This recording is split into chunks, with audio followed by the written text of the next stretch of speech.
To my channel কৌশুটুলিতে তোমাদের সবাইকে স্বাগত, অনেক অনেক ভালোবাসা জানিয়ে আবার নতুন সকালে নতুন ভিডিও নিয়ে হাজির হলাম। চলো আজকে সকাল সকাল এখন বাজে 8টা 5 তোমরা দেখতে পাচ্ছ।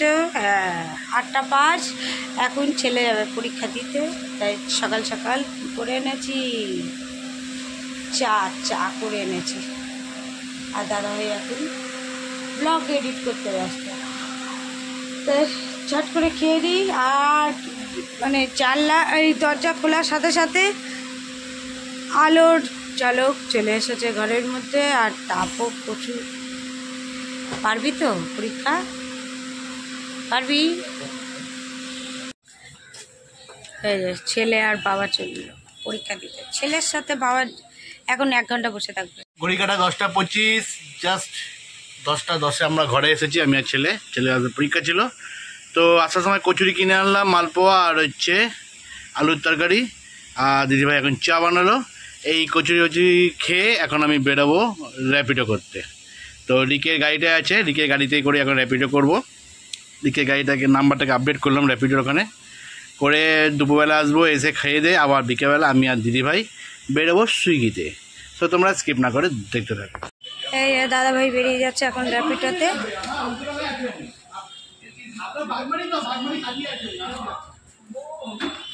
এখন টিফিনটা খেয়ে বেরিয়ে গেল। এবার রান্নাটা করছি। রান্না আসবে হয়তো 3টে 3:30, তারপরে আবার খাবে, তা খেয়ে আবার আমার সাথে এই আচ্ছা।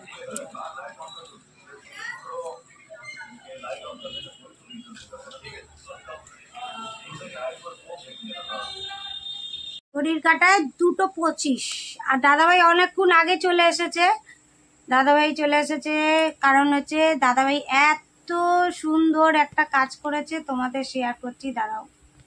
দেখো এই হচ্ছে পাবলিক, যে হেলমেট পাবলিকের মাথায় দিয়ে চলে এসেছে।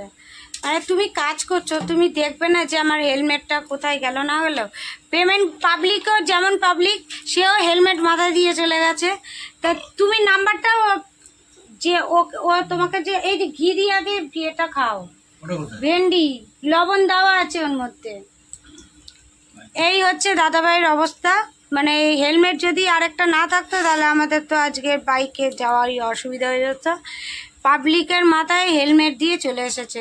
তা আজকের আমরা কি বলবো, পাবলিকের মাথায় হেলমেট দিল কে? দাদাভাই। হ্যাঁ এইটাই তো বাবাকে বলতে হবে। তা যাই হোক, এরম করে ও সবই হারায়। ছাতাও অনেকবার হারিয়েছে, ওই জন্য ওর মা ওকে ছাতাই দিত না। তা আজকে খাওয়া দাওয়া করছি, তোমাদের তো দেখানো হয়নি কি কি রান্না করেছি। তা চলো দেখিয়ে দিচ্ছি কি কি আজকে রান্না করলাম। দেখো সজনে ডাঁটা আলু পোস্ত, এটা আজকে করা হয়েছে। করেছি আমের চাটনি, আর সাথে করেছি ভেন্ডি ভাজা আর ঘি নিয়েছি। গরম ভাতের সাথে ভেন্ডি ভাজা ঘি। এই ছেলেরা আমার এই আজকে পাঁপড় নেই, আজকে এই খাওয়া দাওয়া হচ্ছে। দাদাভাই অলরেডি খাওয়া দাওয়া স্টার্ট করে দিয়েছে। কিছু বলবে তুমি? না খাচ্ছ তো ঠিক আছে। তুমি হেলমেটটা তোমাকে একটা কোশ্চেন করছি দাদাভাই, আপনাকে একটা কোশ্চেন করছি। যদি আপনি হেলমেটটা দিয়ে আসলেন, সেই সিচুয়েশনে আপনার কি ফিলিংস হলো, কি অনুভূতি হলো হেলমেটটা দেওয়ার পর? কষ্ট লাগলো, ফাঁকা গাড়ি নিয়ে চলে আসলো। পরে এমন জায়গায় যখন এখন হেলমেটও কিনতে পারছিলাম না, পরে যখন মানে পাবলিক তুলবে, দেখে প্যাসেঞ্জার চাইছে হেলমেট, ও হেলমেট তো নিয়ে চলে গেছে। তারপর লাস্টে আবার গলিগালা দিয়ে নিয়ে আসলো, আর কি করলো, হেলমেট ছাড়াই নিউ টাউন থেকে ফাঁকা গাড়ি চলে আসলো। তা চলো খাওয়া দাওয়া করে নিই, বেলা হয়ে গেছে, আবার একটু রেস্ট নিয়ে আবার বিকেলে বেরোতে হবে। আর আজকে রোদের তাপও প্রচুর। তোমরা সবাই গরমে সুস্থ থাকো, ভালো থাকো। এখন ঘড়ির কাটায় 5:40, অনেকটা টাইম হয়ে গেছে, কারণ আজকে আমরা অনেকটা বেলা করেই বেরিয়েছি। দাদাভাই এবার SBI ব্যাংকে গেল, ওইখানে কাজ মেটালো। তা চলো, ও তো প্রথম টিপটা আমাদের দিয়েছে সিটি সেন্টার 1-এ। সিটি সেন্টার 1 থেকে আমাদের খাবারটা তুলতে হবে। কালকে যেরকম দিয়েছিল আজকে সেরকম দিয়েছে। তা আজকে কী দিয়েছে না দিয়েছে সবটা শেয়ার করবো, তার জন্য ব্লগটা এন্ড অবধি দেখতে হবে। চলে আসলো, যেতে হবে বউবাজার। ধরে ঘুরে ঘুরে এই লোকেশনে আসলাম, খাবারটা দিলাম, ওনাকে বললাম প্রপার অ্যাড্রেসে আমাকে দিতে। প্রপার অ্যাড্রেসে না দিলে অসুবিধা হয়ে যায়, ওনাকে বলে দিলাম। বউবাজারের জ্যাম দেখো, আমাদের যেতে হবে এখন মানিকতলা। জ্যামে দাঁড়িয়ে আছি, খাবার রেডি, 7 টিপ শুনতে যাচ্ছি। এই বেলেঘাটা বৌদির দোকান থেকে একবার চপ খেয়ে গেছি, আবার আসলাম চপ খেতে। এখন একটু ইঞ্জিনে চা দিচ্ছি না, একটু মোবিল দিচ্ছি। মোবিল চপ, আলুর চপ, আলুর চপ খাচ্ছি। বৌদির আলুর চপ, আলুর চপ খাচ্ছি।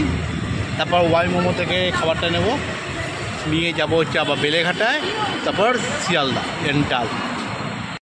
আর 4 দুটো অর্ডার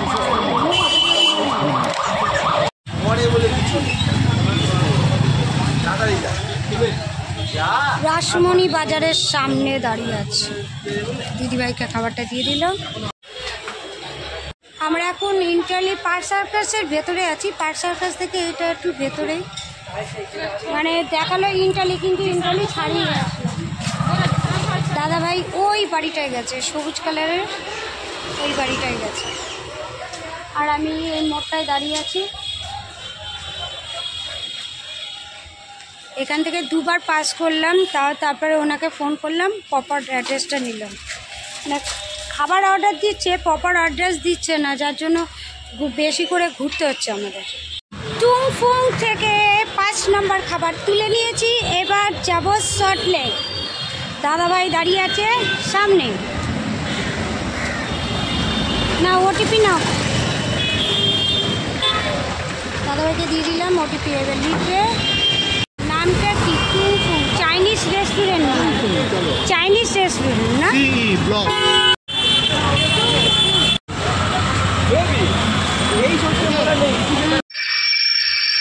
চলো, সেকেন্ড টাইম চলে আসলো। টুংফুং থেকে খাবার দিতে আসলাম সল্টলেক। সল্টলেকে দিতে আসলাম। চলো, আমার একটা অর্ডার ঢুকে গেছে, 6 নম্বর অর্ডার। খাবারটা তুলে নিলাম সিটি সেন্টার 1 থেকে। এখানে অনেকক্ষণ দাঁড়িয়ে রইলাম। রিক ফোন করছে, ওই যে তখন ফোন করেছিলাম না। ঠিক আছে চলো। আজকে বিকালে চা খাইনি, দাদাভাইকে বললাম, দাদাভাই বললো তাহলে চলো লস্যি খাই। গরমে ঠান্ডা ঠান্ডা লস্যি দিলাম। সল্টলেক হাকা থেকে খাবারটা নিলাম 8 নম্বর। এটা তার স্ট্যান্ডটা খুলে গেছে, ফোনটা হাতে নিয়ে নিই। ওইভাবে নিও না বাবাই, রিক্স হয়ে যাবে। নিউ টাউনে আসলাম, দাদাভাই গেল এই বাড়িটায়। আর এই যে আমাদের প্লাস্টিক একটা রাস্তা থেকে নিতে হলো, পয়সা দিয়েছিলাম, ওরা নিল না পয়সা, তাই এইভাবে এখন নিয়ে যাচ্ছি। হ্যান্ডেল খুলে গেছে, হ্যান্ডেলটা এখান থেকেই ঝালাই থেকেই খুলে গেছে। এখন যাচ্ছি এইভাবে, দেখি টিপটা হবে না সেটা দেবো। 12টা বাজে, এখন আমরা খেতে বসে গেছি। দিদিভাই তো দুপুরবেলা রুটি করে গেছিলো, আর সকালে তো এই আলু পোস্ত ছিল, আর সঙ্গে চাটনি। এটা হচ্ছে রাতে খাওয়া। তো আজকে এত দূরে দূরে পড়েছে যে 8টার বেশি আর হয়নি। চলো আবার কালকে দেখা যাবে, আবার দেখা হবে কালকে নতুন সকালে নতুন ব্লগ নিয়ে। ভালো খাও, সুস্থ থাকো। চলো টাটা টাটা।